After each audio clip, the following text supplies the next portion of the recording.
Sisho kakhulu phansi kwamaphiko. Inyanga enkulu. Yebo. Yebo.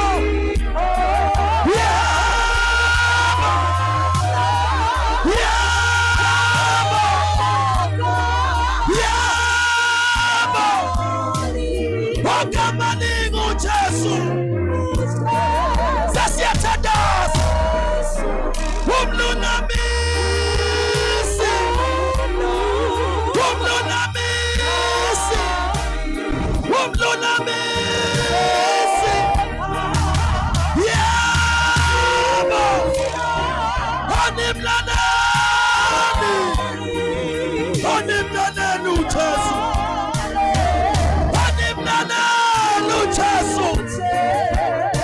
Sasiyathandaza. Umlunamisi.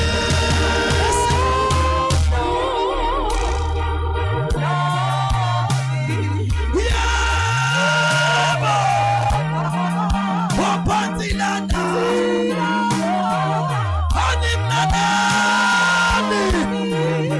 Onimlaleli uJesu. Onimlaleli uJesu. Inyanga enkulu. Yebo. Inyanga enkulu ikhona lana.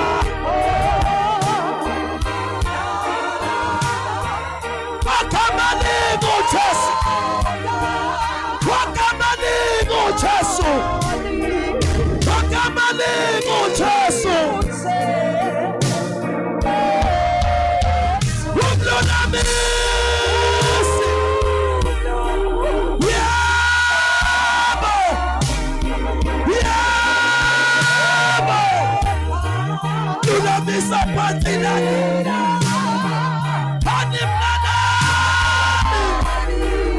Onimlaleli uJesu.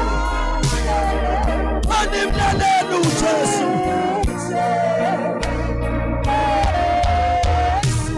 Inyanga enkulu. Inyanga enkulu. Inyanga enkulu ikhona lana. Inyanga enkulu ikhona lana. Wakamaningo uJesu.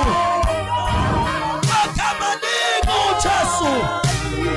Wakamaningo uJesu. Siyabonga uNkulunkulu wethu ongcwele, siyakubonga uNkulunkulu wethu ophakemeyo, akekho njengawe, akekho ongalinganiswa nawe, inkosi enkazimulo. Wena wethu ufanele ukuphakanyiswa, wena wethu ufanele ukubongwa.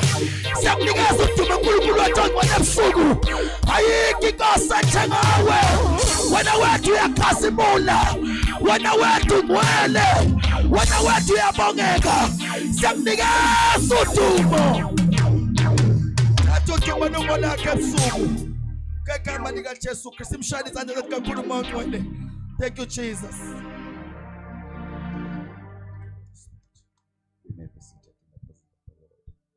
Hallelujah. Hallelujah.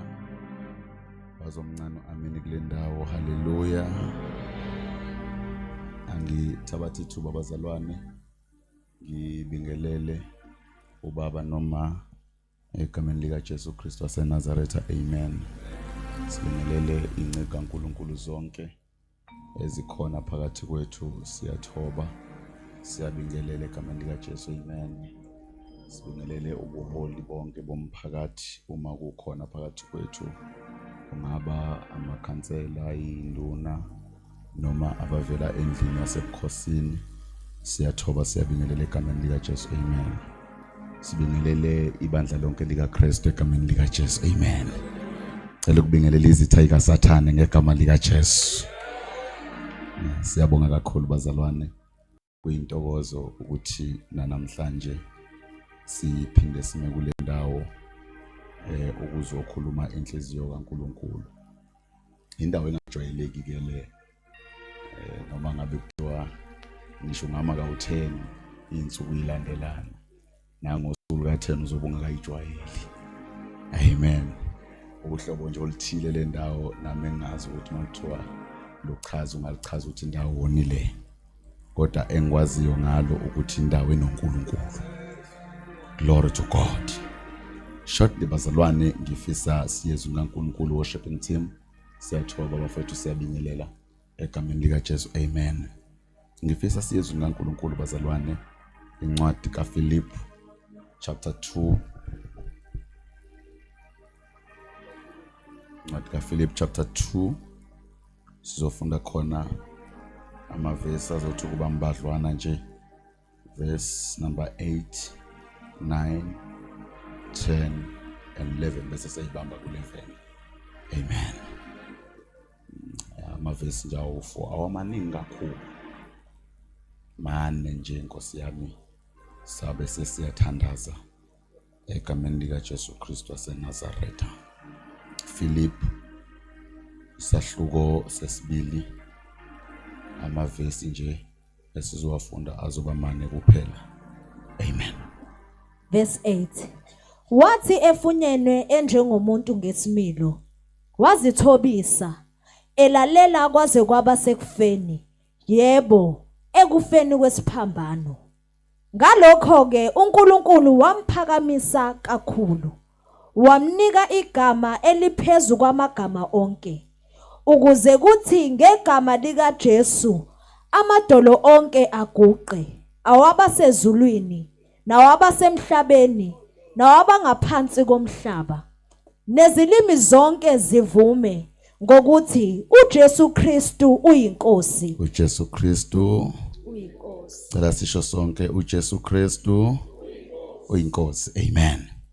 Now ngicela abazalwane very shortly nje sizobheka le ndatshana. Ngicela ungibambela no 2 Corinthians chapter number 5 ufunde khona uverse number 1 kuphela. Base Korinte besibili isahluko number 5 then sizofunda iverse elilodwa khona u1 kuphela bese siyakhuluma kafushane sithandazene egameni lika Jesu. Verse 1. Yes. Ngokuba siyazi ukuthi uma indlu yethu yasemhlabeni eyidokodo idilizwa, sinesakhiwo esivela kuNkulunkulu, indlu engenziwanga ngezandla, eyaphakade esezulwini. Indlu engenziwanga ngezandla eyaphakade kusesizwi lakho baba egameni lika Jesu. Amen. Now bazalwane singavala amabhayibheli ethu very shortly. Ngicela ukukhuluma ngale ndatshana kusizakale laba uNkulunkulu abadingayo osukwini lanamhlanje. Amen. Because each and every day uma kumi umshumayeli eshumayela kusekukhona abantu abathile uNkulunkulu abadingayo kuleyo ndawo umshumayela ashumayela kuyo. Oh amen. Akwenzeki nje uNkulunkulu amisa umshumayeli ashumayele aze aqede engekho umuntu uNkulunkulu amdingayo. So ke ake sikhulume kafushane ngale ndaba. Mhlawumbe ngicela uqale ngichaze indaba yedokodo. Kuthiwa la lendlu yethu eyidokodo. Ngamanye amazwi imizimba yethu ifaniswa nedokodo. Oh amen. Ifaniswa nedokodo, kukhulunywa ngemizimba yethu la. Umbhalo ikhuluma ngomzimba wakho, ikhuluma ngomzimba wami. Ufanisa nedokodo. Idokodo indlu yesikhashana, it's a temporal structure. Uma sikhuluma ngedokodo sikhuluma nge-temporal structure. Okusho ukuthi indlu noma isakhiwo esingadilika anytime soon. Akekho umuntu ongakhanda idokodo la asikhona ahamba eGoli abuye emva konyaka athi ubuyele edokodweni. Ngoba usuke noma eseGoli Dumakude usuke azi ukuthi njengoba ngihleli la leli yadokodo kungenzeka kusasa lidilike. Futhi kungenzeka namhlanje usuku lidilike. In other words into engadilika anytime. So ke umbhali lana ufanisa imizimba yethu ngedokodo. Usethi ke uma ke lemzimba eyidokodo idilizwa uthi sinesakhiwo esisha esingenziwanga ngezandla. Oh amen. Now la umbhali bazalwane uveza into yokuthi emhlabeni siphila babucabhashi siphila silindele ukuthi kusengenzeka anytime kuqhamuka umoya onamandla uphusha idokodo liwe lidilike. Awunikhona kodwa bazalwane idokodo alidiliki ngoba libuthaka kodwa indlela elakhiwe ngayo ebizwa ukuthi libe weak ekutheni lingadilika anytime. Ngoba angeke mawumisa idokodo ulibuke bese uthi namuhla libukeka libuthaka. Kusho ukuthi kuyenzeka liwe idokodo lingekho buthaka liqinile ulazi ukuthi ngifaka igcobo sangempela eziphekiwe ezistrong kodwa maqhamuka umoya onamandla ngenxa yokuthi idokodo uphephule liwe lidilika. Idokodo liwiswa nayinto encane njena ngisho ingane encane ngafika liphushe uma liphushe ngamandla lidilike liwe. Oh amen bazalwane. So ke uthi umbhali lana esifunda khona lento lena esiyibonayo idokodo lingadilika anytime. Lingadilika anytime uthi kuyenzeka nje lidilike kodwa uthi sindi themba into ukuthi noma leli dokodo lidiliswa sinesakhiwo esihle. Esaziyo ukuthi malidiliswa leli dokodo siyongena kulesi sakhiwo esisha ngoba iqiniso lithi uma umuntu edlule emhlabeni lingakho phela emathuneni kuthiwa uthuli libuyele ethulini bese kuthiwa umoya udalayo umuntu uma edlula emhlabeni kusuke edilika dilika idokodo. Uma lidilika idokodo libuyela endaweni yayo ngoba idokodo linendawo yalo lala vela khona idokodo. So liyazi idokodo ukuthi uma lidilika nje linendawo yalo iyodwa into okumele uyisebenzele ukuthola indawo yayo umphefumulo wayo. Isona sizathu esenza ukuthi imizimba yethu ingabi nendaba nemphefumulo yethu ngoba imizimba yazi ukuthi mina mangidilika ngibuyele endaweni yami kodwa umphefumulo kubiza ukuthi ke usebenze. Now uthi umbhala lemizimba yethu noma leli dokodo lingadilika anytime soon. Uthi ngadilika anytime soon. Uma lidilika anytime soon wonke umuntu elidilizwe kuye uphuma same time ayongena emzimbeni ongakhiwanga ngezandla. Umzimba waphakade lo mzimba ongakhiwanga ngezandla ongabunjwanga ngomhlabathi umzimba siyongena kuwo sesilindele ukuyoma phambi kwe-judgment ngoba isizathu esenza ukuthi siyonikezwe imizimba emisha ukuthi khona usuku oluzayo. Cabashe khona usuku oluzayo olusidinga siphila olusidinga sinemzimba kodwa kungaseyona lemzimba esinayo manje. Lolu suku duma kude lufikela abancane lufikela abadala lufikela abaholi lufikela abangabona abaholi. Lolu suku luyinkinga ngoba lufikela wonke umuntu. Kodwa usuku oluzayo now ke masiphuma kule mzimba wonke umuntu bazalwane. Let me tell you this, wonke umuntu uma uzokuthiwa ufile kusuke kuhlukane umphefumulo nenyama. Uma kuhlukana umphefumulo nenyama umphefumulo uyahamba uyongena kulomzimba omusha esakhelwe wona. Noma usungenile bese uyohlala endaweni yawo yokulinda ukukhala kwecilongo. Inyama isuke isibuyele emhlabathini la yavelwa khona ngoba uNkulunkulu mayidala umuntu Genesis in the book of Genesis iBhayibheli wambumba ngomhlabathi. So ke lento uma kuhlukana umoya nenyama inyama yendaweni yayo emhlabathini ingakho inyama imbelwa kodwa umphefumulo ungambelwa.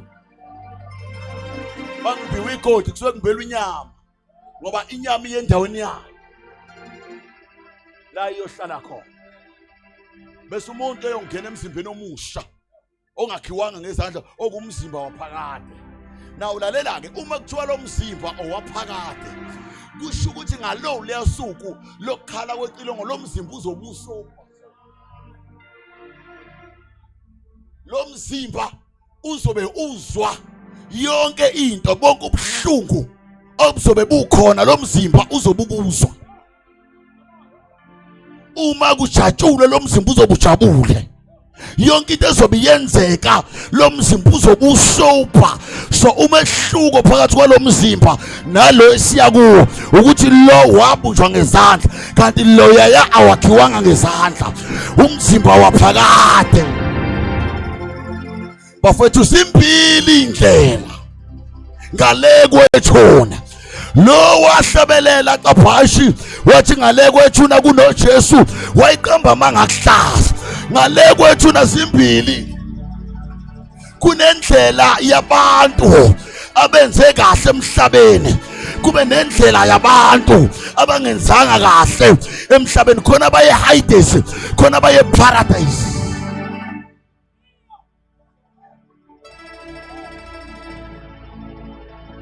Kuya ngokuthi la emhlabeni wenzeni. Beka singena kule mzimba.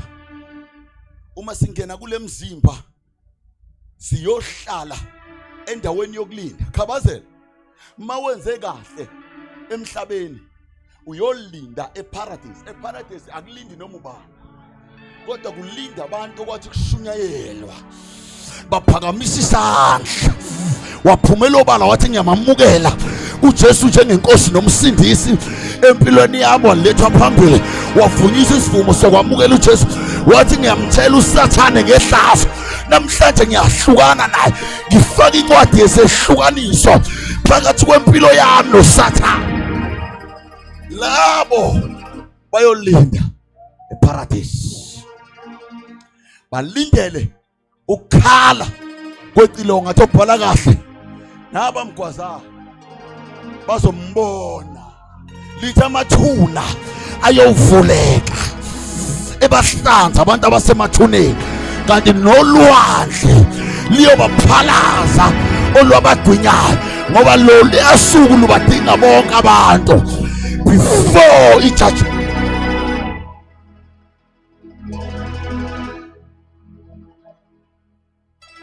Manje ke uma likhala icilongo sesivuswa ngoba siyobe sesivuka sonke, sivuka sibheka idirection eyodwa. Akekho yobeqala zemuva, akekho futhi obekutshela ukuthi ibheka ngaphi. Uyayibonela ukuthi nakho la kuyiwa ngakhona ngoba sonke sobe sibheka idirection ebheka esihlalweni sobukhosi. Uma sibheka idirection ebheka esihlalweni sobukhosi zonke zibamba ulayini. Umongameli wezwe uyobe kulo layini, owayengumongameli wezwe uyobe kulo layini, umprofeti, umvangeli, umfundisi bayobe bekulo layini, umzalwane iashi worshipper bayobe behlezi kulayini bebambe lo layini bebheka esihlalweni sobukhosi beyohlulela nje iBhayibheli bayokwahlulelwa ngakho konke abakwenzile bese kule mzimba yasemhlabeni. Lalela leyo kwahlulela ungayithathi kancane ngoba yonke into oyenza manje iyona yokwahlulelwa ngayo. Yonke into oyizwayo manje iyona oyakwahlulelwa ngayo. Wake wahlabelela omunye wathi qaphela mlomo wami ukhulumana ngoba yonke into oyikhulumayo iyona yokwahlulela ngayo ngosuku lwejudgment. Usuku lwejudgment lubiza abancane, lubiza abadala. Akekho umntwana omncane ongaka uyobe emile naye eyoyilanda phambi kwesihlalo sobukhosi ngokwemsebenzi ayenzile emhlabeni. Lalela lapha ya akushawi kwasakwasa, akujayiva njengoba ujayiva la. Lapha nakudliwa uphuthu nenyama uthi mayihlabelela ohlabelela athi kunokukhala nokugedla kwamazinyo. athi kunomaye azagcizelela ethi umaye waphakade. Why Khabazela kushiwo njalo? Ingoba kukhona abayohlulelwa beyophonswa echibini lomlilo waphakade.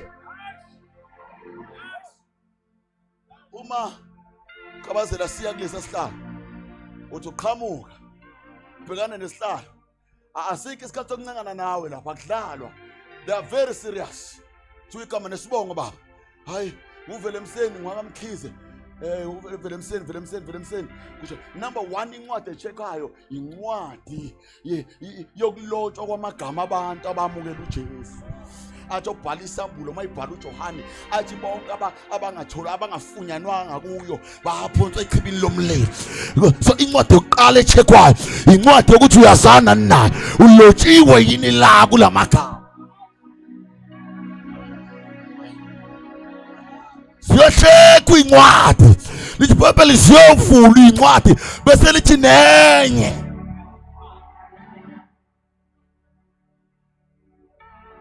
thatha incwadi yamagama.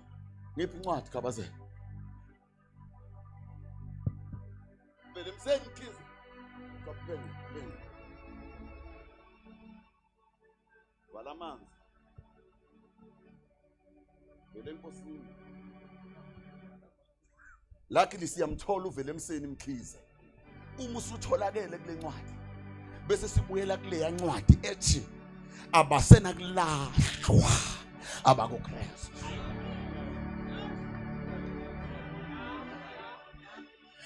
Ithi abasena kulahlwa abakuKristu. Okusho ukuthi ngenxa ukuthi uvele emseni usetholakele kule ncwadi, yena wasiphakamisa isandla wamamukela uJesu, uyavela kule ncwadi. Ngoba incwadi le ingakho phela athi ningajabuleli ukuthi nikhipha amadimoni, mina ukube bekuya ngami beniyojabulela ukuthi amagama enu alotshiwe encwadini yokuphila. Ngoba into ebalulekile nenamandla ukulotshwa kwamagama encwadini yokuphila, then ukwenza umsebenzi yamandla. Imisebenzi yamandla eyenziwe umuntu engalotshiwe i-useless ezulwini. Noma ungashukumisa ishosha kodwa igama lakho malingalotshiwe ngale kwethuna, imisebenzi yakho i-useless.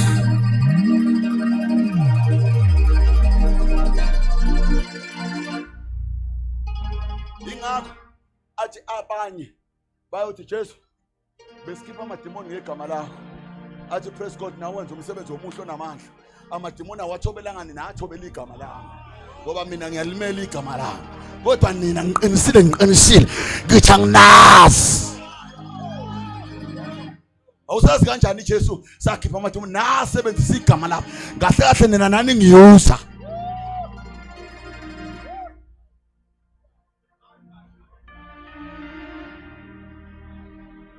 Praise God, vele emseni uyatholakala encwadini yamagama bese ivala uJohn.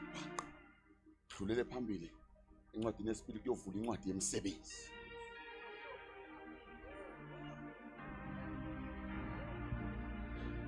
La duma kude encwadini yemisebenzi bambalwa abakholwayo abayosurvive. Bambalwa abakholwayo abasindisile exabhasha abasindisiwe abayosurvive la encwadini yomsebenzi. Ngoba la encwadini yomsebenzi kushiswa imisebenzi awushiswa wena. Uthi umbhali mayibhala labo ke bayosinda. Uthi kodwa imisebenzi yabo iyoshiswa bese kuthi bona kuyoba sengathi baphuma emlilweni.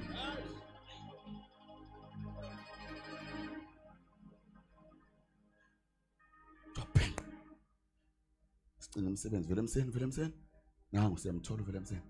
So okay, wamamukela uJesu ngosuku oluthile nenyanga ethile. From there waqala uhambo lusha. Zonke izono zayizolo ayisabalwa la sekubalwa from day 1 wamukela uJesu. La encwadini yomsebenzi sekubalwa lapho ukuthi after sewamukela uJesu, ngoba lithi iBhayibheli uthembekile. Uma siyivuma siyikhohlwa siyilahla uyayithatha iphonso olwandle lokukhohlwa. Siyathalalisa izono zokungazi. So lezo wazenza ungakasindiswa mhla uya kuJesu uthi nyakwamukela Jesu njengenkosi nomsindisi, zathathwa zonke zaphonso olwandle lokukhohlwa. Ayisabalwa kule ncwadi. eyizobalwa la izinto imisebenzi eyobalwa la imisebenzi oyenze sewukholwa sewusindisa. Siyakubona ubukholwa impela buyihamba inkonzo kodwa sinenkinga eyodwa ngawe. Bulixoku uxabanisa abantu. Bangaka abantu abayeke ukukholwa ngenxa yakho. Bangaka abantu abaphuma kuJesu abahlubuka kuJesu ngenxa yakho.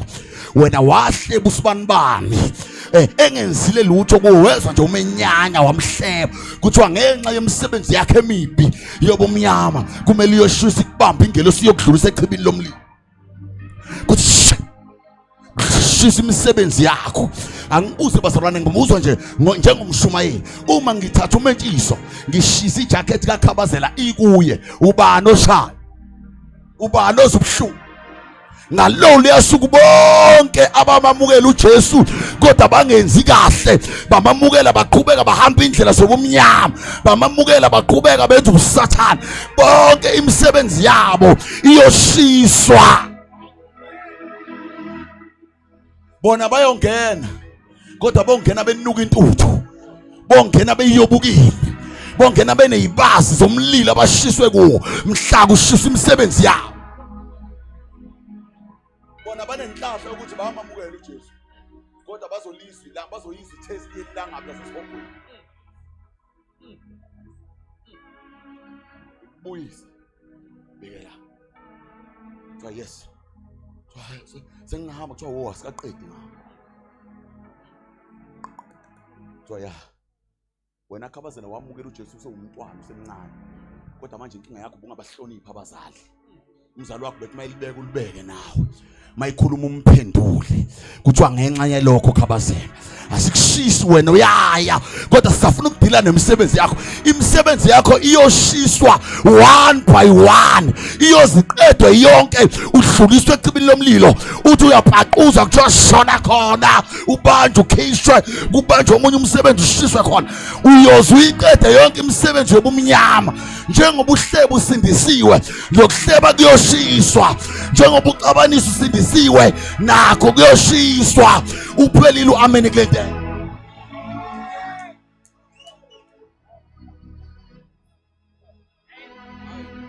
Kungono manje amen manje ngiyangithusa.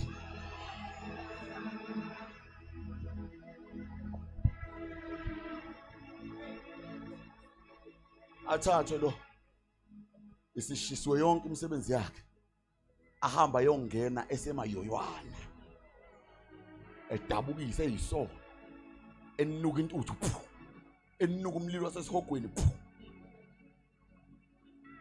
So next uthabani wamkhonasi phenqa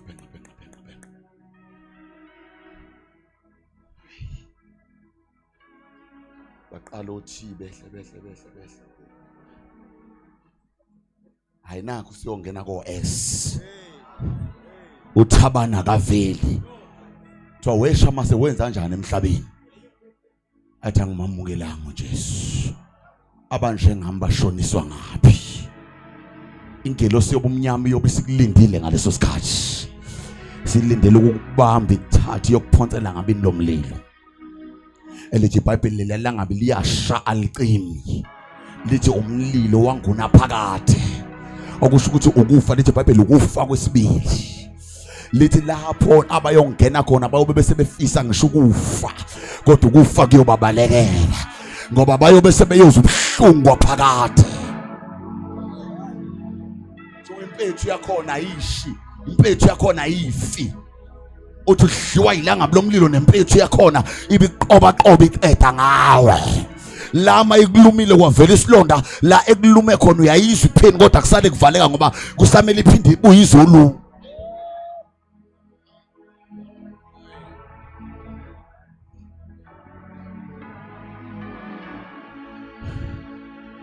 Ikubamba ingelosi kushonise khona uthi uyamemeza hayi ngangihamba ngangiye ecaweni kuthiwa wahaye ecaweni siyakubona uyongena ngisho ematendeni siyakubona uyawahambela amatende kodwa inkinga yethu esinayo iyodwa ukuthi awukwazi uvume ngomlomo wakho ukholo ngenhliziyo ukuye esontweni ungunoma cawa nje kodwa ungahaye ekhaya into engenisa umuntu ekhaya akusikhona ukuhamba isonto every Sunday akukhona ukuhamba onke amatende akho endaweni kodwa into engenisa umuntu ezulwini ukwamukela uJesu njengenkosi nomsindisi kodwa lusongano amen like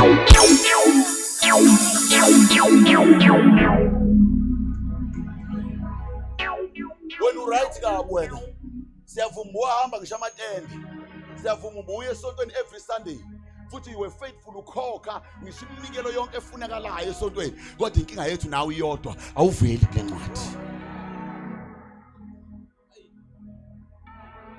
Kuthiwa kanti wenza njani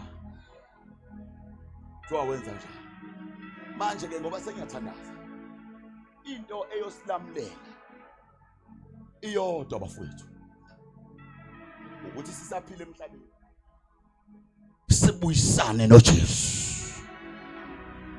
into eyolamulela umuntu kuleli alangabi lomlilo into eyolamulela umuntu kulokhu yakusha kwaphakade ukuthi abuyisane noJesu esaphile emhlabeni bafethu asikhulumeni leli qiniso kabasha bakhona uNkulunkulu abakhonzwayo emhlabeni sengiyathandaza mfethu bakhona uNkulunkulu abakhonzwayo emhlabeni baningi futhi siyabazi sazi ngisho amagama abo singakhomba ngisho imisebenzi yabo abayenzile ngoba uma ubakhonza kahle bayakwenzela imisebenzi yabo yamanga ukuze bekujabulise kwesikhashana kodwa inkinga ngoNkulunkulu basemhlabeni ukuthi abangenisane ezulwini bakhona lithi iBhayibheli banemlomo kodwa bakhuluma lithi baneyinyawo kodwa bahambe lithi banezindlebe kodwa bezwa praise be to the Lord ukuthi kwasuka indoda emazulwini yashiya isihlalo sobukhosi yeze emhlabeni yezofela abantu athi masebhala obhala kahle wafela bonke ukuze abaphila ubengayidluleli ibona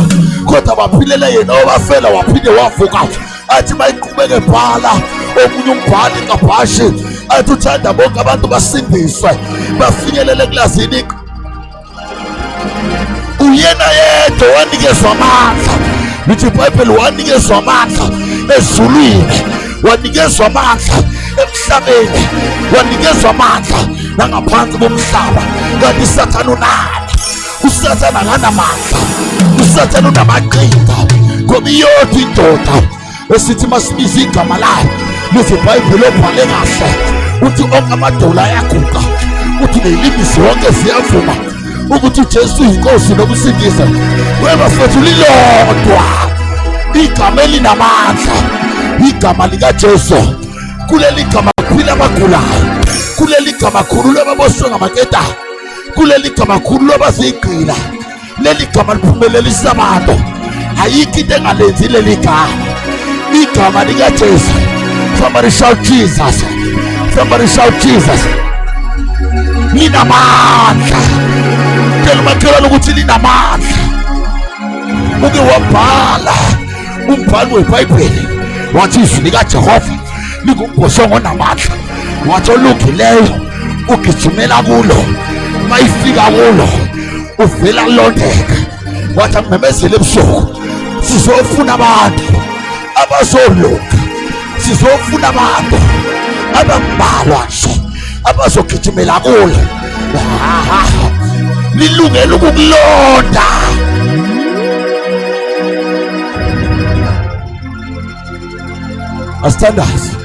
asithandaze siphakamise ngenyawo zethu siyathandaza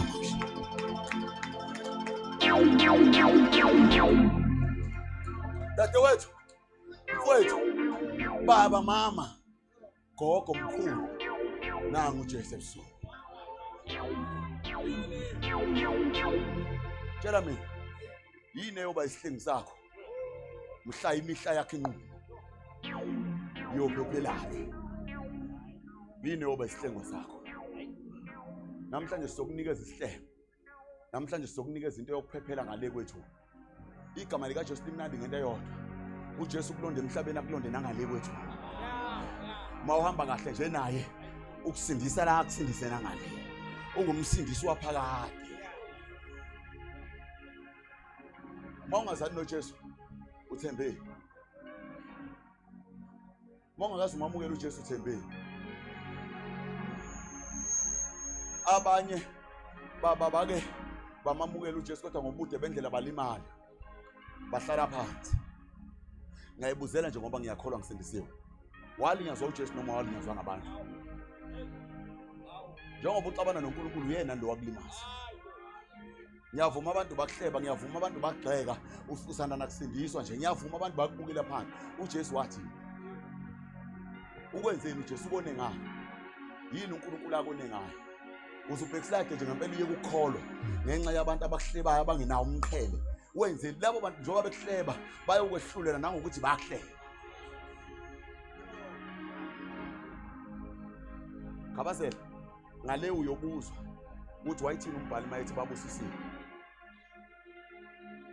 Njengoba bekuhleba nje wena you are blessed. Njengoba bekugxeka you are blessed. Umbuso wezulu ungowabanjalo. Okwakha khona ukuthi ugive up kodwa ukuthi ugijime ngamandla. Sebenzisa lamandla na. Thina sonke sivala amehlo ethu. Sesiyathandaza. Sesiyathandaza. Wena odukile aphandle wesimaya izwa izwi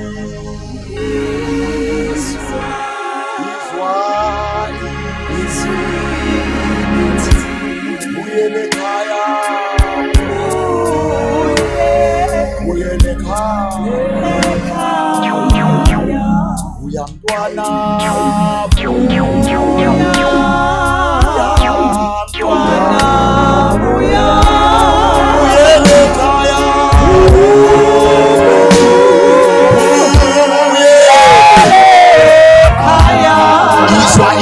Khuluma nawe uzwa izwi lithi uyele khaya uyele khaya.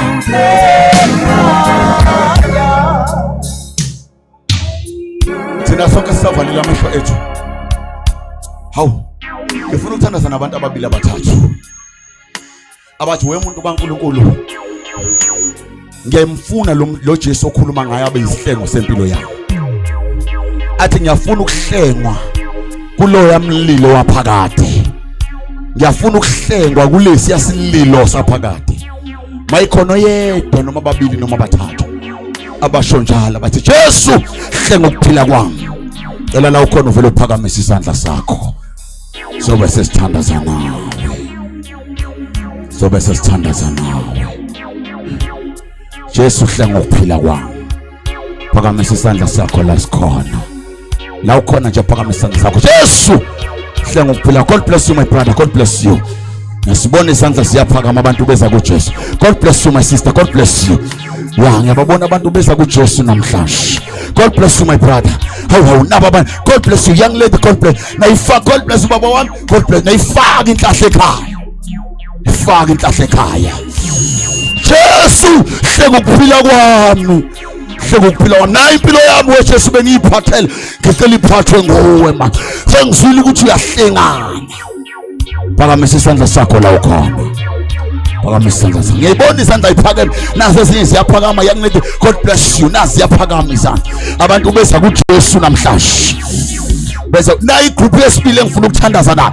Nina niphakamisile isandla ningazehlisi. Ngifuna ukuthandaza nomuntu othi mina ngalimala.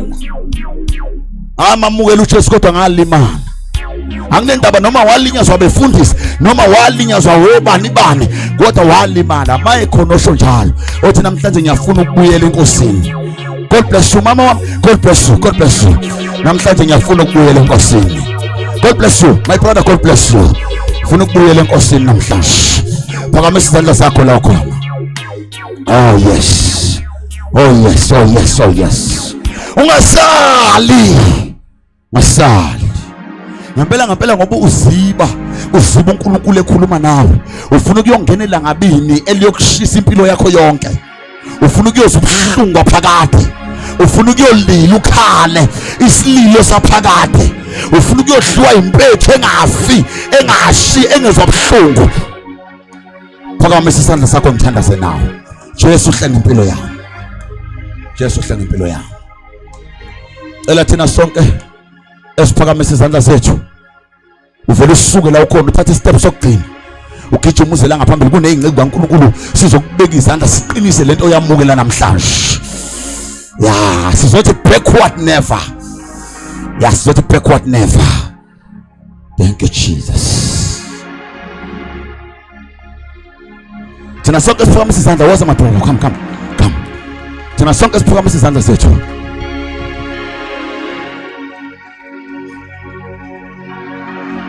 Ungaphiki ngabantu abangenankinga yomlilo, ungaphiki nabantu abaredi ukuyosha esogweni.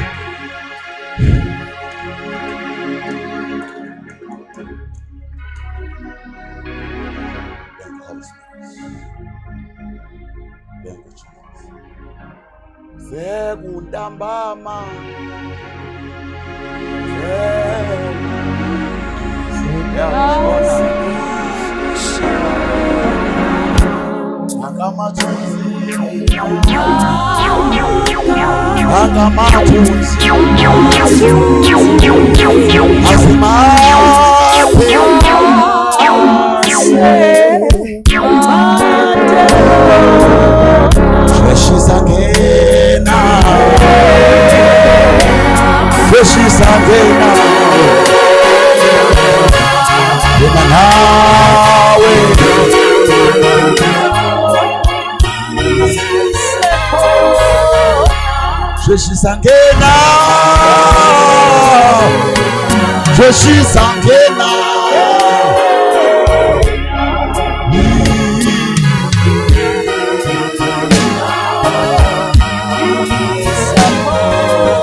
ungenzeka usasele lapha emuva, uyamdinga lo Jesu.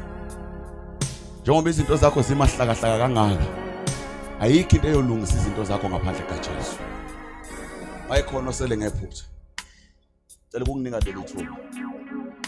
Sizele wena kule ndawo, akekho omunye sizele wena.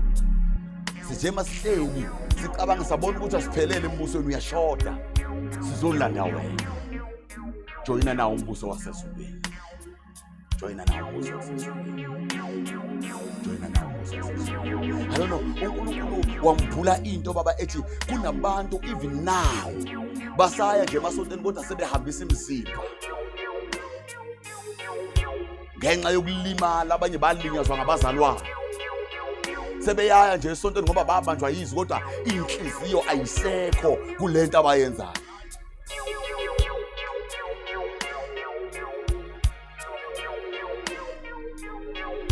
Banye balinyazwa ngabaholi bamabandla abakhonza kuwo. Nawe ngicela ungahlali phansi, gijima uze ngaphambili sivale lawo manxeba. Ebaluleke kakhulu ukukhonza uNkulunkulu, ebaluleke kakhulu. God bless you, God bless you, God bless you, God bless you. Akayedwa, God bless you, God bless you. Akayedwa basalwane, akayedwa. Sengiyaya nje esontweni ngoba phela kuyayiwe esontweni, sengaze ngajwayela ukuthi kuyayiwe esontweni kodwa ngilimele. Ayabe kulendlela mawulimele, ngiyayazi pain yokuvuka ekuseni uye esontweni uzwe ukuthi inhliziyo ibuhlungu. Mayekhona sesithandaza, celeze ngaphandle.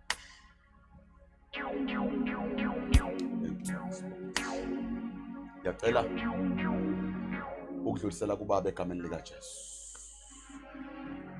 Thank you Holy Spirit. Thank you Holy Spirit.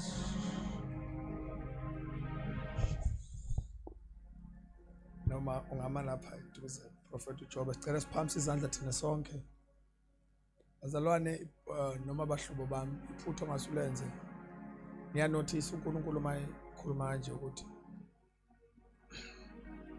abantu abalinyazwa uSathane, abalinyazwa uNkulunkulu, babulawa izinqumo abayithathayo. Life is all about decisions.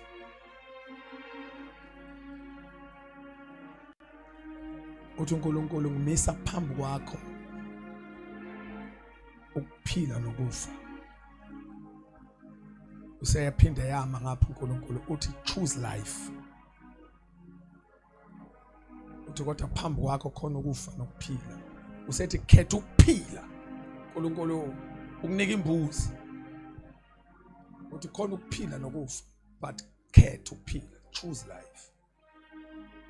I-question ithi uNkulunkulu why unganginiki ukuphila? Uthi no. Ayekho umuntu oba nento engakaza decide ukuba nayo. Because i-control ne-power yokuthi uNkulunkulu umbone esebenza empilweni yakho inqumo.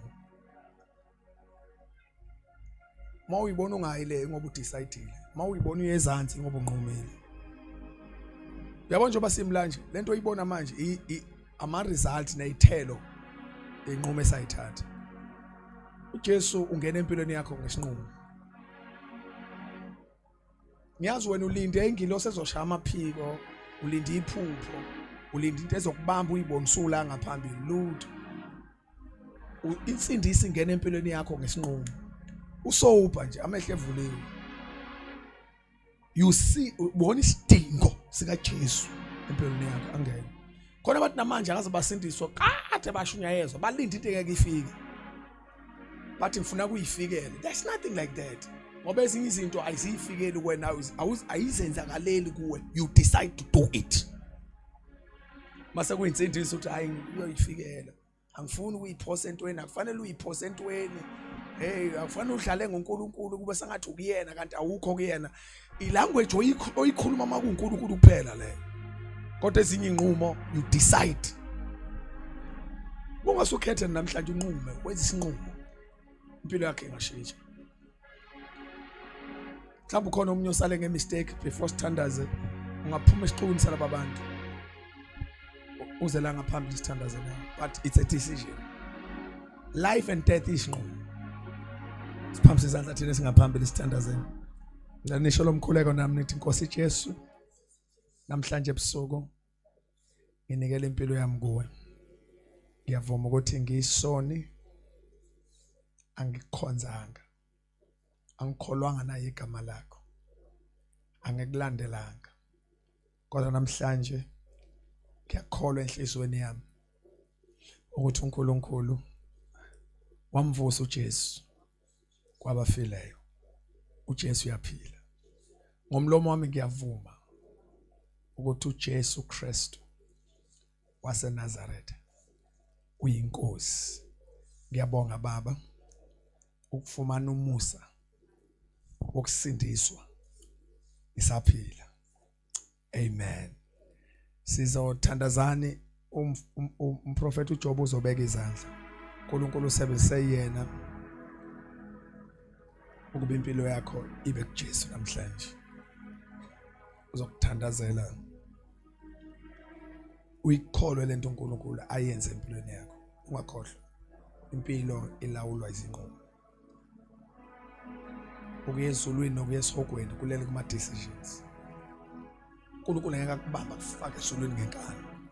Futhi ngeke uSathana akubamba kufake esihogweni ngenkani. You will decide. You choose. Then siphamse izandla abantu benkosi. Ngabeka izandla phezulu kwabo Jobe. Baba ongcwele siyabonga. Akwelithandaze lonke ibandla libakhulekele laba bantu. uNkulunkulu owenza imangaliso. Lithi iBhayibheli izwi lakho za kuwena usoze wamlahlela ngaphandle. Baba namhlanje bathatha isinqumo esikhulu sokusondela kuJesu oyinkosi. Iqiniso uNkulunkulu wami ukuthi akekho umuntu wakwafika kuwe wawusiyamflathela. Awumalelo ophendukayo uNkulunkulu womusa wonke. Siyabonga Baba ukuthi from today impilo yabo ngeke iphinde efana nasekuqaleni. Isandla sakho somusa siphezulu kwempilo yabo. Isihawu sakho siphezulu kwempilo yabo.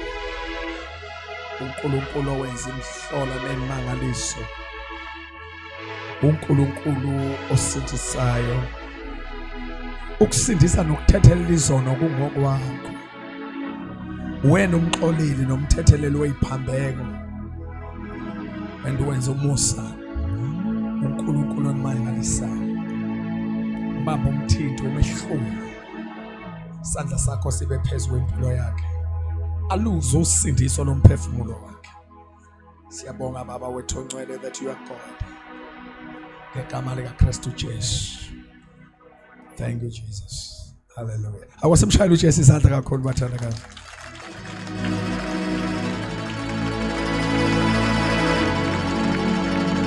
Thank you Jesus. Ngicela sivule amehlo ethu sibheke nangu sisi obheke ngala, kunamazwi amafishane azowakhuluma nani. Ngicela siyene kuyena.